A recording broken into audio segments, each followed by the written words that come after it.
1894년 9월 윌슨은 스코틀랜드 최고봉인 벤네비슨산에 올라갔다가 안개와 구름 속에서 관찰자의 그림자가 드리워지며 그림자 주위에 아름다운 무지개 무늬가 나타나는 브로켄 현상을 목격했다.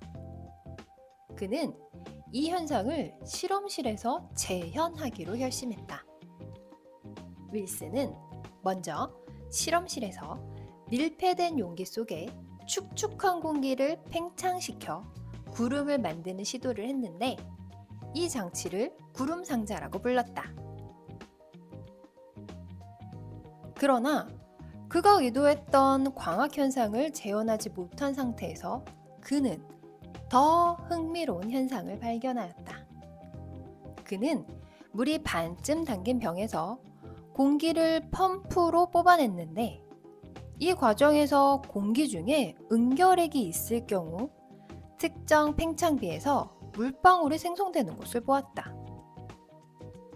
공기 중에서 이 응결핵을 머금은 물방울을 제거하고 공기를 팽창시켜 같은 팽창비에 도달하면 남아있던 응결핵에 의해 다시 구름이 만들어졌다. 윌슨은 같은 과정을 반복했을 때 공기 중에 떠있던 응결핵이 줄어들어 같은 팽창비에서는 수증기가 있어도 더 이상 응결이 나지 않는 공기, 즉 과포화 공기가 만들어지는 것을 발견했다.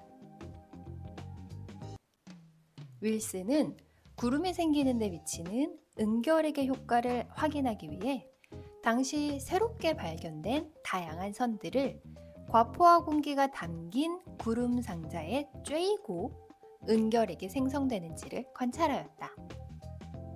그는 이 실험에서 선들이 통과하는 경로를 따라 생기는 물방울을 통해 선들이 응결핵을 만들어낸다는 것을 확인할 수 있었다.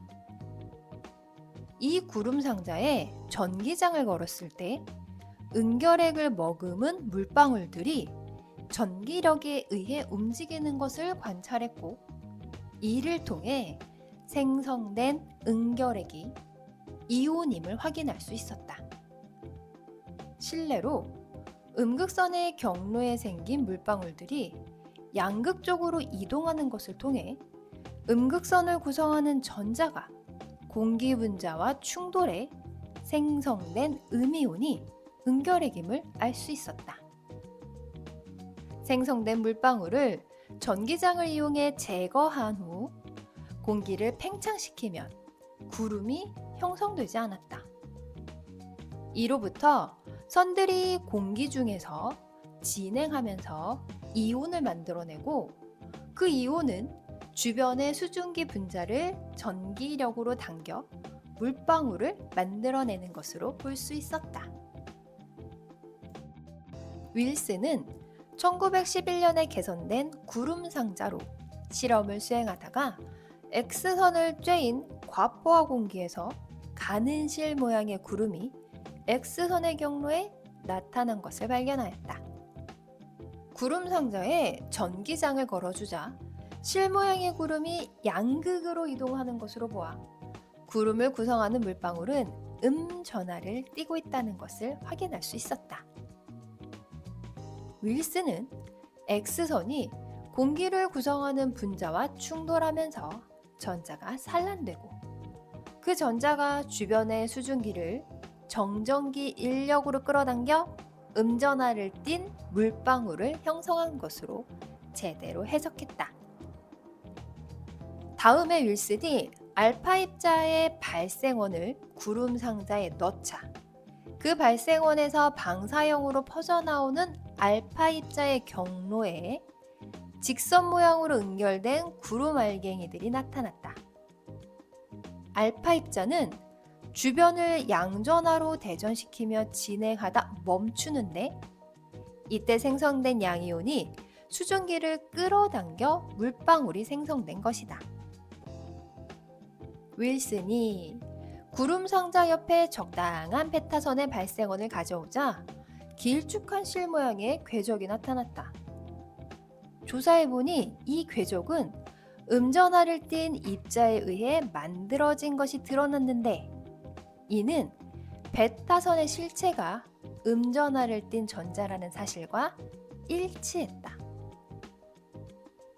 윌슨은 구름 상자에서 선마다 다른 모양으로 나타나는 궤적들을 선명하지는 않지만 사진으로 남길 수 있었다. 이후 장치 개선이 이루어졌고 이듬해 윌슨은 더 선명하게 선들의 특징적인 궤적을 식별할 수 있는 사진들을 발표할 수 있었다.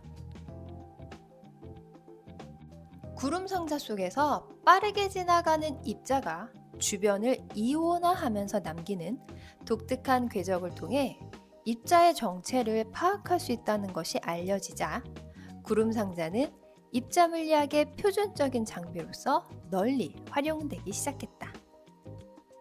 구름 상자는 눈에 보이지 않는 전하를 띤 입자가 빠르게 움직이는 궤적을 가시화할 수 있게 해준 최초의 장치였고 이론적으로만 치부되었던 여러 입자의 실체를 시각적으로 드러내준 획기적인 장치였다. 구름 상자는 새로이 많은 입자의 검출과 관찰에 광범위하게 활용되어 입자 물리학의 발전에 큰 기여를 했고 이후에 등장하는 더 성능이 좋은 입자 검출 장치들의 모태가 되었다.